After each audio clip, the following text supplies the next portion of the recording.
Today, I'm going to teach you how to follow the gold to the best deposits. You a happy girl? 150 years ago, the old timers walked off these gold fields and left remnants of pay gravels behind, just like what Fern was standing on.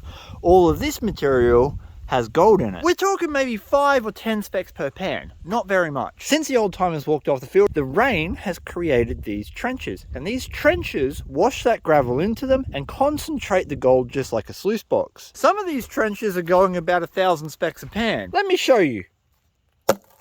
I'm super limited on water. That is all of the water I have, so I can't do full pans.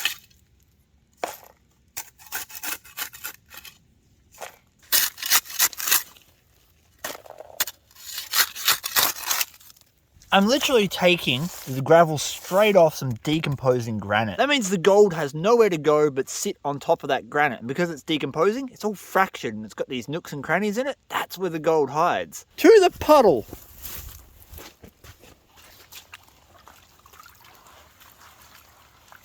This is going to be premium dry washer territory come next summer.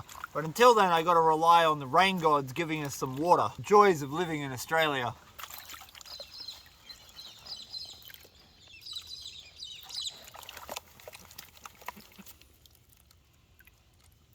Just starting to see our first couple little specks come out the side there. Clean water. Well, cleanish water. Let's see how much gold was sitting in that trench. Oh, we got a nice flake. Yeah. Oh, we got heaps. Look at all those specks. One nice big fat flake. For one little test pan, that's not too bad. And that's the first gutter I've tried in this area. I'm going to try a few more and see if I can't find better gold. What's up, food?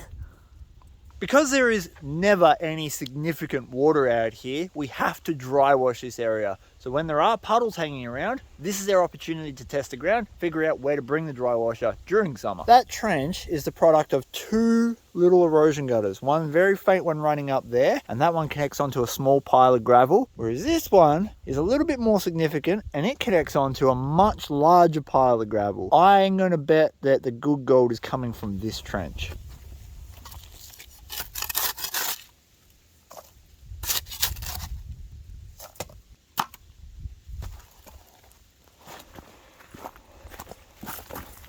Hello, water. Hello, Fern.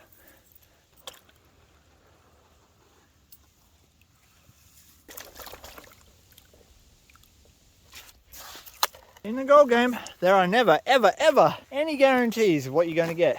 I could be very wrong about that gravel pile having gold in it. About to find out. All right, I'd like to see at least half as much gold in that. Remember, we've got 2 gutters feeding that main gutter. So if there's half the gold in here, that'd be all right. Oh, only a couple pieces. Look at that. We've got 1, 2, 3, 4. So maybe it's coming from that one. Find out. I've left those 4 specks in there because we know there was 4. Redig my hole.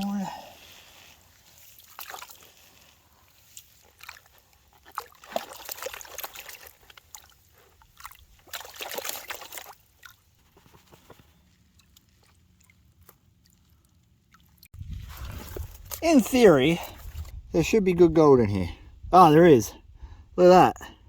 Look at that. Look at the difference. We had 4 specks in this pan already, and then we got it up to probably like 100. So it's shedding out of that side of the gutter. And this is what prospecting really is. Figuring out where the gold is coming from. A lot of people fall into the trap of thinking, oh, gold comes from upstream. Most often, it comes from right next to you. You just got to follow it. Look at all the little quartz crystals that were in my pan. That's super cool. We have bedrock and we have bedrock.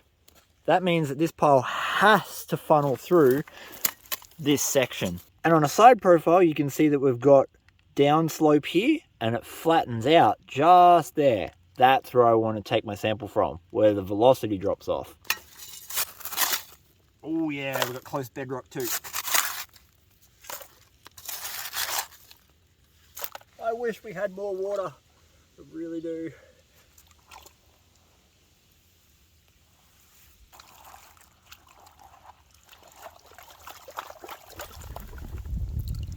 Oh yeah, look at the black sand.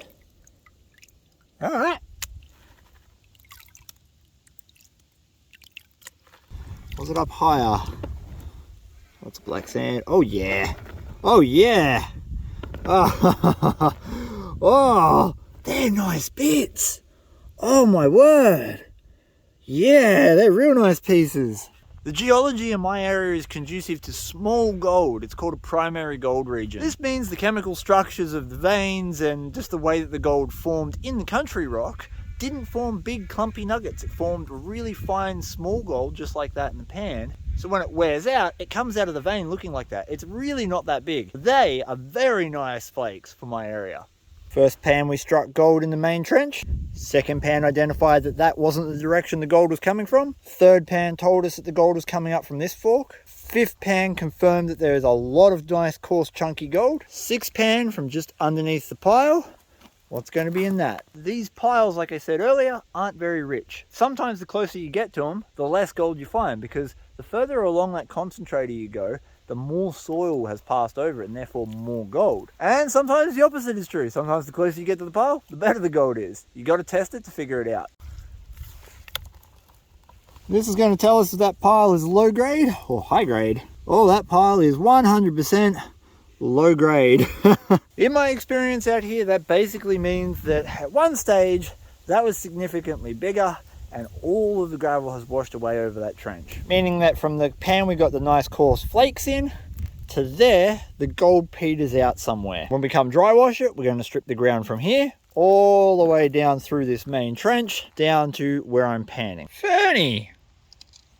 It's an old-timer shovel head.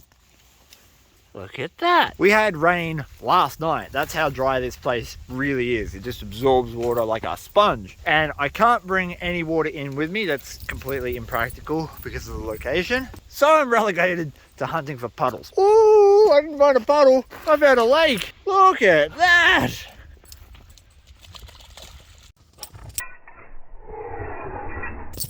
Anytime you're looking at these erosion gutters, you want to look for stuff like this. So obviously this is bedrock and that means the gold can't get through it, but there's also a drop here, and directly after the drop is the gravel, and that is going to work exactly like a sluice riffle. So we should have gold here if there's gold in this trench. And we can take full pans, because we got water.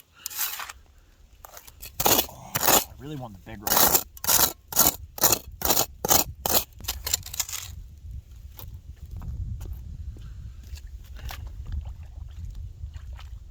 So much water right now.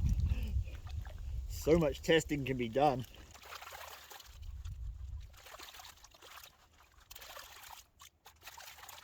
Already starting to see a significant amount of black sand at the back of our concentrates. That is good, means that spot was collecting heavies. Fresh-ish water. Pond scum. Oh, we got gold. We got gold. Look at that. Oh my god. Yeah.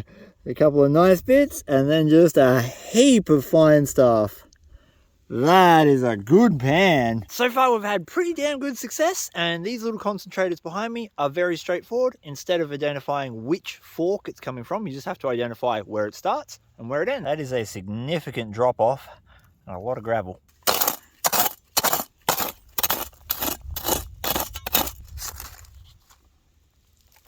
This is what's called oatmeal gravel. Oatmeal gravel is sort of, well, it kind of looks like brown oatmeal, right? It's kind of crumbly. It's got a little bit of clay content, a lot of sand, a lot of rock. And in an actual creek, it's not that common. Every time I find it in a creek, it's really good. So finding it out here is a great sign.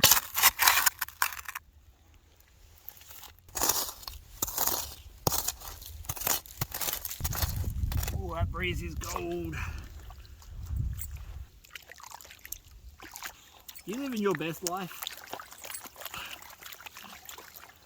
Historically speaking, oatmeal gravel has never, ever let me down. There is almost always good gold in it. Ooh, a lot of black sand. Look at that. And gold. And gold. That's a good gutter. Oh, that's a real good gutter. Whoa. Oh my word. That's probably the best pan of the day. Look at that. Yeah, boy. I found some good spots today. Almost every single gutter I checked had gold, but this is the one I'm going to be working as soon as possible. How is this for 1 pan of gold? Wow. That is a good little pan. For just a day of test panning, I would say that is a pretty good take of gold. All right, let's get this cleaned up and on the scales at home. There it is, all the gold we found test panning. What a day. The principles that I showed you in this video remain the same whether you're in a creek, a river, or on dry land. Simply follow where water has eroded dirt and pay attention to how many specks you've got in each pan, and you'll be able to use your pan to follow the gold to the best deposits. Wait till I show you what I got when I took my mini high banker back to the same spot. For now, I'm sure you all want to know how much gold I ended up collecting on our little test panning session. I would like to see half a gram. Leave your guess below.